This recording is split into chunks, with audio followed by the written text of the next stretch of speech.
माणसाचं रूप ठरवता. असं नाक असावं ना तलवारीच्या धारेसारखं. कीर्तन संपेपर्यंत आपलं कोणी पाहायचं नाही. नाक असं असावं तलवारीच्या धारेसारखं, जणू लिंबू चिरावं असं नाक असावं. जागे आहेत ना तुम्ही? तलवारीच्या धारेसारखं नाक असावं, अशी नाकाला धार असावी, अशी धार असावी, नाकाला धार असावी, धार नसावी. बोलणं कळतं ना? शब्द एकच आहे, अर्थ दोन आहेत. नाकाला अशी धार असावी पण धार नसावी. धारदार नाकाला जर धार असेल तर त्याही नाकाला काही किंमत नाही. 4 महिने पावसाळा ठीक आहे, पण 12 महिने पाऊस पडला तर कसा परवडणार? एक गंमत म्हणून सांगते तुम्हाला. एक मुलगी पाहायची सोडून सासूस पाहायचा, कारण त्याला त्या नाकाची फार चिरड. कुणी जर फरफुर फरफुर केलं तर ते त्याला जमतच नव्हतं. आणि तो म्हटला शेंबडी सासू भेटली तर सासरवाडीचं जेवणच भेटणार नाही, धोंडा तर असाच. तो म्हटला काहीही करून आपण काळजीपूर्वक लग्न करताना जेवढी मुलगी पाहायला आपण महत्त्व देतो ना तेवढं सासू पण पाहायची. आई वडील म्हटले याच्या नादी लागलं ना असाच मुंजा राहील. डुप्लिकेट सासू दाखवली, लग्न जुळवलं, लग्न झालं. महिन्यानंतर त्याला कळालं आपली सासू जरा सासरवाडीला. धोंड्याचा महिना आला, सासरवाडीवरून फोन, जावाई बापू जेवायला या.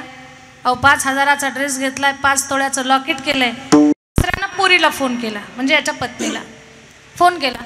पप्पे अगं तुझ्या मालकाला 2 आठवडे झाले मी फोन लावतो पण यायचा पत्ताच नाही त्यांचा. अगं धोंडा संपत आला, एकुलता एक लाडका जावाई तू, आमची लाडकी लेक, आणि धोंडा जेवायचा नाही म्हटल्यावर कसं ग? त्याच्या पुढच्या धोंड्याला जगतो की मरतो माहीत नाही, घेऊन ये तुझ्या मालकाला. ती म्हटली का हो? माझे आई वडील 2 आठवड्यापासून तुम्हाला फोन करतात आणि तुम्ही त्यांना टाळाटाळ करता, म्हाताऱ्या माणसासोबत असं वागतात का? तो म्हटला हे बघ मुद्द्याचं बोलली का नाही, म्हाताऱ्या माणसांना टाळाटाळ करत नाही, म्हाताऱ्या माणसांना त्रास द्यायचा नाही. तुझी आई म्हातारी झाली आणि जावाई येणार म्हटलं सासूचा जीव थांबत नाही. ठेवी नाकीचं मोती गहाणं, राखी जावयाचा मान, ही जात पृथ्वीवरची एकच आहे. त्या जातीचं नाव सासू. कुणाचाच लाड करणार नाही पण जावयाला देवापेक्षा जास्त मान देईल. मग माझ्या सासूबाई मी गेल्यानंतर किती खटपट करतील ग?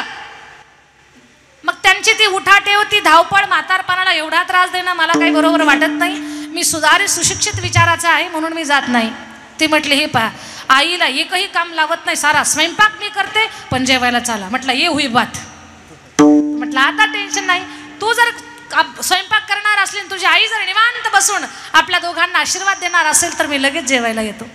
त्यांचं ठरलं, गेले सासरवाडीला. पुरीनं घरी गेल्यावर आईला सांगितलं आई तू असं धावपळ केली तुझ्या जावयाला पाहवत नाही, कारण तुझ्यावर खूप माया आहे ग तुझ्या जावयाची, तू एका जागेवर शांत बस. सासूलाही बरं वाटलं, काय माझा जावई छान आहे.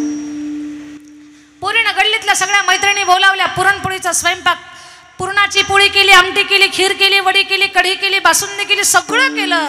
पक्वान्नाचं ताट तयार झालं. ताट उचलणार आणि जावयाच्या पुढे जाणार तेवढ्यात सासूची ट्यूबलाईट पेटली. पप्पे काय? अगं आमरसच बनवायचा राहिला आणि माझ्या लाडक्या जावयाला आमरस मीच करणार. ती म्हणते आई आंबे इकडं आणि मी करते रस. म्हणे शांत बस, पुरणाची पोळी, आमटी, खीर, कढी, वडी सगळं तुम्ही केलं, आता आमरस मी करणार. आमरसाचं प्रकरण सासूच्या हातात गेलं. जावयाला थंडी तापच आला. जावई म्हटला आवडता पदार्थ आता जर सासूच्या हातात गेला तर साऱ्या जेवणाचा पचका आहे, आता काय करावं? मग सासूबाईनं फ्रीजमधून आंबे काढले, आंब्याचा चिक बाजूला काढला, धुतले, आंबे चुरायला चालू केलं. जात सासूची देवाला भजन म्हणणार नाही पण जावयाला भजन गाणार. आणि आंबे चुरता चुरता सासू जावयाला भजन म्हणायला लागली. आंब्याचा गरस. तर सासू जावयाला काय म्हणायला लागली? गाणी म्हणायला लागली. आणि जावयाला गाणी म्हणत असताना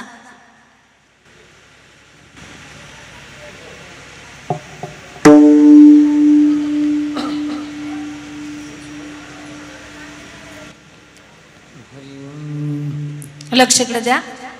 जावयाला गाणी म्हणत असताना आता गाणं पण म्हणायचं, आंबे पण चुरायचे, हे काही कंट्रोल होईना. खूप आवरण्याचा प्रयत्न केला पण ते काही आवरणं, जसं जसं गाणं गावं तसं तसं तोंडातलं पाणी काय इथलं पण बाहेर यायला लागलं. फुर्र करावं, मागे ओढावं तरी पण काही कंट्रोल होईना. रुमाल जवळ सापडणं, दोन्ही हात गुंतलेले. मग सासूबाईनं काय केलं, मनगटाचाच रुमाल केला. रसातला हात बाहेर काढला, एका नागपुडी लावला, दुसरा हात काढला, या हात मनगटावर घेतलं काय असेल ते, दोन्ही हात घातले आमरसामध्ये. हे सगळं जावयानं पाहिलं. शेवटचा आंबा चुरला, कोय हातातली सटकली आणि रसाची धार थेट सासूच्या नाकात. आछी! तोफेतून गोळा सटकला.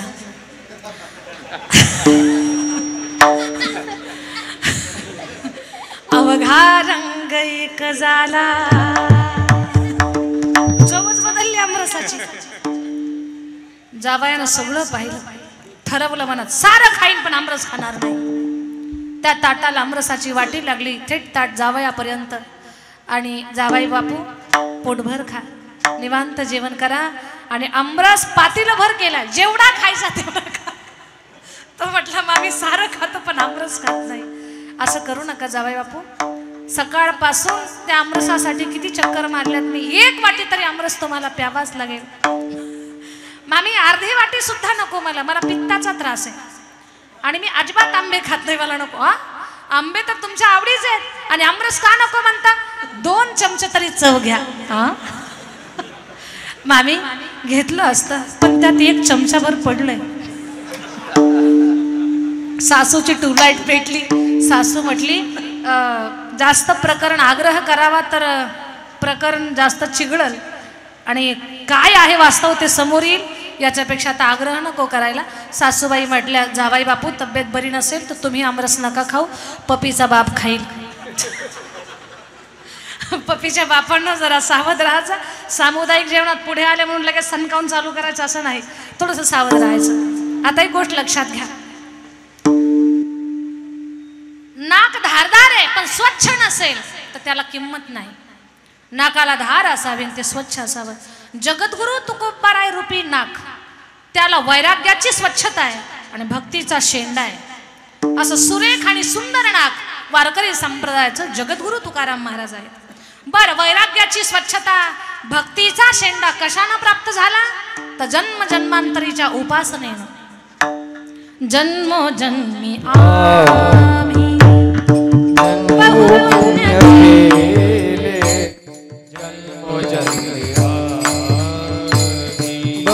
पुण्य केले,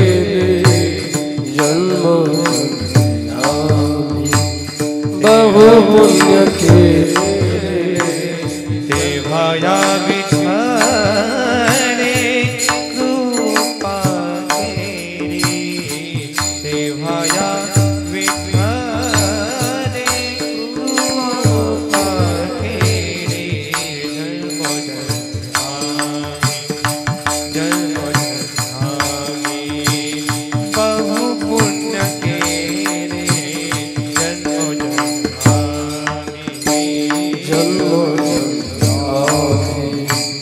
बहु पुण्य केले जन्मो जन्म,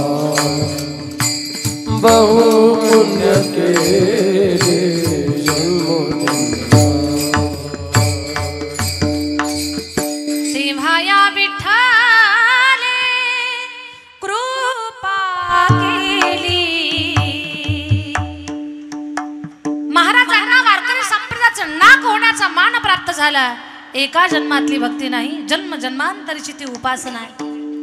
जन्म जन्मांतरीची उपासना नवल नाही, पिढ्यान पिढ्याचं पुण्य. त्यांनी स्वतः केलेली पांडुरंगाची भक्ती आहे आणि पूर्वजांचा जपलेला पायंडा आहे. माझ्या वडिलाची मिरासिगा देवा, जपलेल्या गोष्टी आहेत. पूर्वजांची काय गोष्ट जपली तुकोबारायांनी तर पंढरीची वारी. जे सांगितलं ना साधू संतांनी, जन्मासी वाणी पहारे पंढरी, जन्मासी वाणी पहारे पंढरी, येवोनी पहारे पंढरी.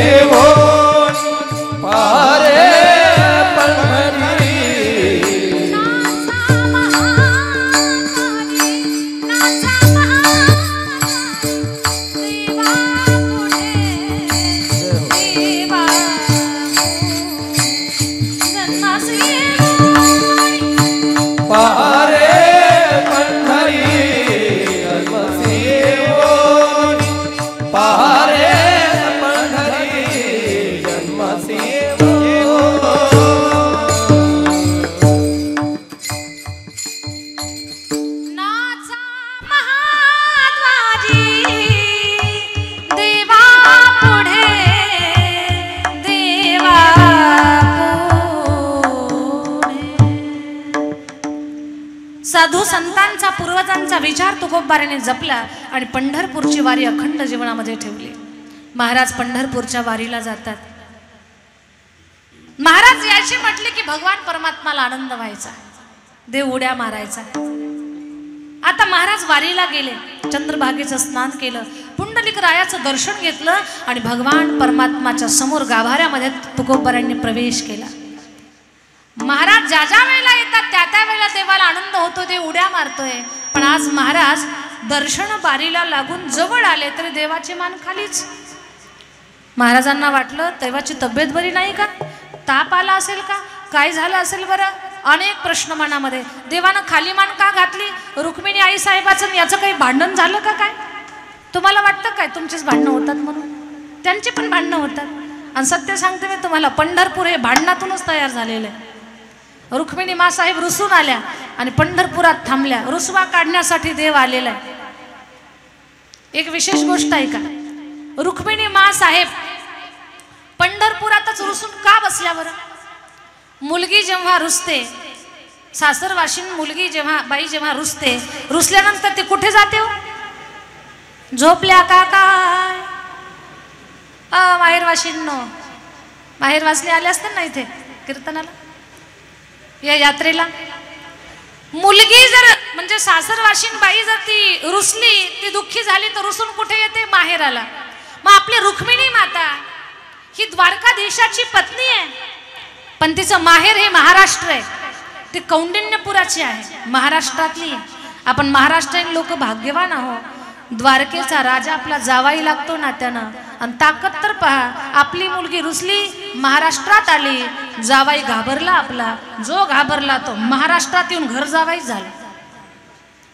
कुठे थांबलाय तो, पंढरपुराला थांबला म्हणजे त्यानं महाराष्ट्र सोडला का, घर जावाई झाला की नाही.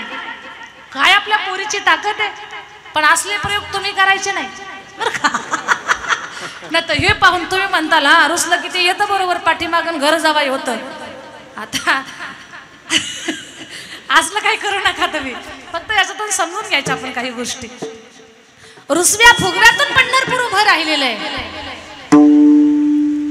मग तुकोबारांना प्रश्न पडला, रुक्मिणी मा साहेबाचं देवाचं काही झालं असेल का, का माझं काही चुकलंय का बरं भगवान रुसले. भगवान काही माझं चुकलंय का, देवाची मान खालीच. तुकोबाराय म्हणतात, कागा रुसलासी कृपाळू बहारी,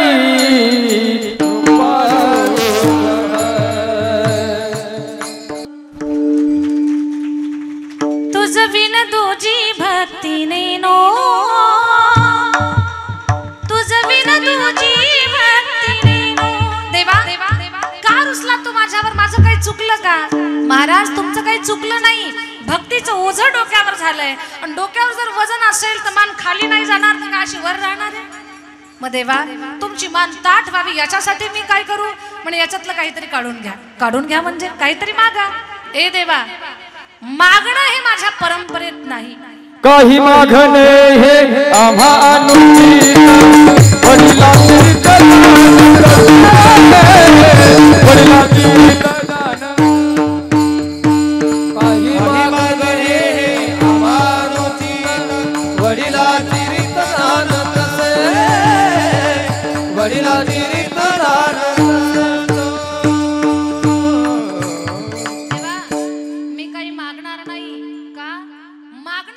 परंपरेत नाही. काही मागणे हे आम्हा अनुचित, वडिलाची रीत जाणत असो. म्हणे तुमच्या परंपरेत मागणं नाही, तुम्ही परंपरा मोडणार नाही. म्हणे अजिबात मोडणार नाही. का म्हणे मी भलेही राम नसेल पण नावाचा तुकाराम आहे. माझं बोलणं जरा लेट कळालं वाटतं बऱ्याच लोकांना. मी परंपरा का मोडणार नाही, मी राम नाही पण नावाचा तुकाराम आहे. जर रामानं स्वतःची परंपरा जपली तर मी माझी हा तुकाराम स्वतःची परंपरा का मोडल. रघुकुल रीती सदा चली आई,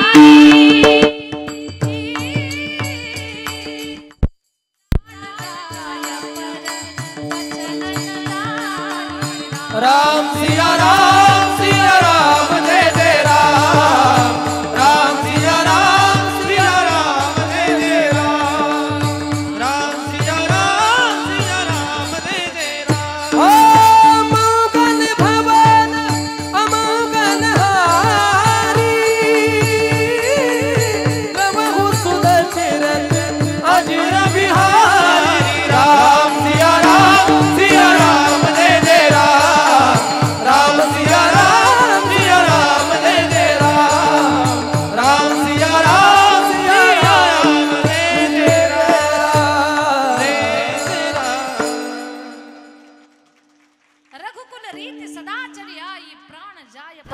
न जाई।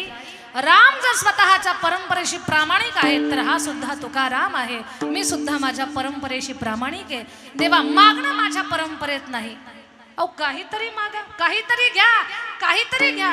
देवा एवढा हट्टाला पेटलास मागे लागलास ना तर एकच कर, अभंगाचं पहिलं हेची दान दे गा देवा, हेची दान दे गा देवा, हेची दान दे गा देवा,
जबरदस्त आहे, शब्दच नाही।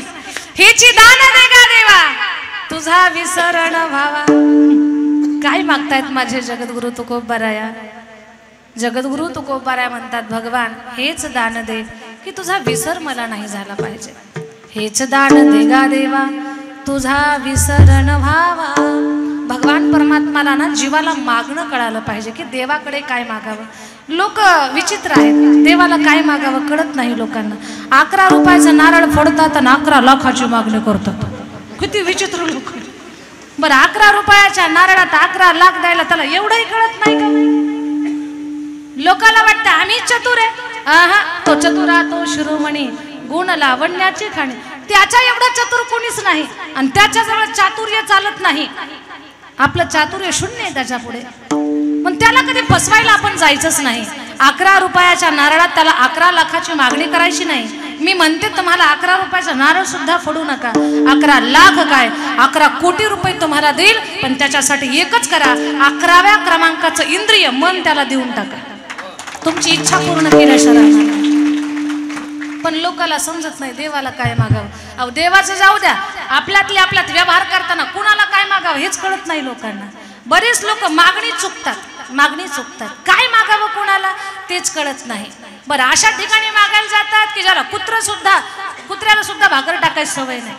अशा माणसाला जर जेवण मागितलं तेच कुत्र्याच्या तोंडातलं बुडून घेतय आणि खातय, ते काही लोकांना देणार आहे? कंजूस चिकट माणसाला जर आपण काही मागायला गेलो तर आपली मागणी पूर्ण नाही होणार। एक उदाहरण सांगते तुम्हाला। 2 तालुक्याला 2 चिकट होते, कंजूस, आणि दोघांमध्ये एवढी स्पर्धा। एक चिकट दुसऱ्या तालुक्यातल्या चिकटला भेटायला गेला, कंजूसला। योगायोग असा तो कंजूस गेला होता 3ऱ्याच गावाला। हे कंजूस गेले उन्हाळ्याच्या दिवसामध्ये, दरवाजा वाजवला, पोरगा बाहेर आला। कोण तुम्ही? म्हणे मी अमुक गावचा कंजूस आहे, स्पर्धा करायला आलो। बाबा कुठे? म्हणे माझे बाबा दुसऱ्या गावाला गेले। बोलणं तर ऐका। पोरगा म्हटला माझे बाबा दुसऱ्या गावाला गेले, तो व्यक्ती म्हणतो मला स्पर्धा करायची होती। मग मुलगा म्हटला टेन्शन घेऊ नका, बाप तसा बेटा आणि कुंभार तसा लोटा, तुम्ही माझ्यासोबत स्पर्धा करा। जिंकले तर तुमची बाबा, हारले तर माझी बाबा, मी जिंकलो तर माझी बाबा। ठरलं त्यांचं। त्या व्यक्तीला घरामध्ये बसवलं, प्रत्येकानं कान देऊन ऐका। आणि मग तो मुलगा, तो गृहस्थ, दोघे जण बसलेले, तो गृहस्थ म्हणतो, तो दुसऱ्या गावचा चिकट होता ना, तो त्या मुलाला म्हणतो, छोट्या मुलाला म्हणतो, बाळा काय खायचं तुला? तो म्हटला आंबा। उन्हाळ्याचे दिवस आहे, आंब्याचं सीझन आहे काका, मला आंबा द्या खायला। माणूस एवढा चिकट, छोटंसं लेकरू आंबा मागताय, या दरिद्र्यानं काय केलं, खिशातून ते एसटीचं तिकीट काढलं, पेन घेतलं आणि त्याच्यावर ते आंब्याचं चित्र काढलं, खा आंबा. लहान लेकराला असा आंबा खाऊ घालत असतात. ठीक आहे.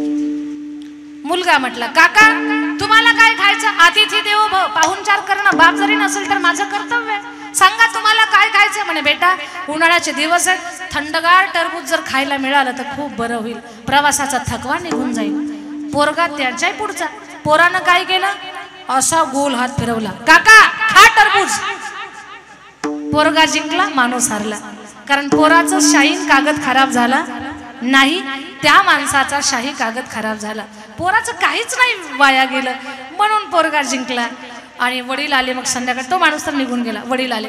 वडील म्हणतात, बेटा आज काय झालं? म्हणे एक अमुक गावचा कंजूस आला होता, त्याला हरवलं बाबा मी. कसं? त्यानं मला विचारलं काय खायचं, मी म्हटलं आंबा. त्यानं कागद पेन घेतला, चित्र काढलं आंब्याचं, मला म्हटलं खा आंबा. मी त्याला विचारलं काका तुम्हाला काय खायचं? तो म्हटलं टरबूज. मी म्हटलं घ्या टरबूज. माझं काहीच नाही वेस्ट गेलं, पेन नाही, कागद नाही, शाई नाही, काहीच नाही. मी जिंकलो, ते हरले. बापानं खाड करून 2 काना. तुम्हालाही प्रश्न पडला असेल की पोरग जिंकून कशी काय काना मागे बसली त्याच्या? बाप म्हटला मूर्खा, एवढा मोठा टरबूज द्यायचं असतं का? छोटस द्यायचं ना, घे टरबूज. किती कंजूस म्हणावा लागेल पाटील बाबा. कसला कंजूस या, एवढा मोठा टरबूज कशाला दिलं? छोटस घे टरबूज. अशा चिकट माणसाकडे जर आपण काही मागायला गेलो तर आपली मागणी पूर्ण होणार नाही ना माझ्या दादांनो. काही माणसं तर एवढी विचित्र आहेत. मक्खी ज्यूस, हजारो लोकांची पंगत होती. लोकांचं कोणी जामून देतंय, कोणी बालुशाही देतंय, कोणी जिलेबी देतंय, कोणी मसाले भात, कोणी खीर, कोणी वडी, कोणी पुरी. एवढं अन्नदान पाहिलं, यानं 8 दिवस कच्चून खाल्लं.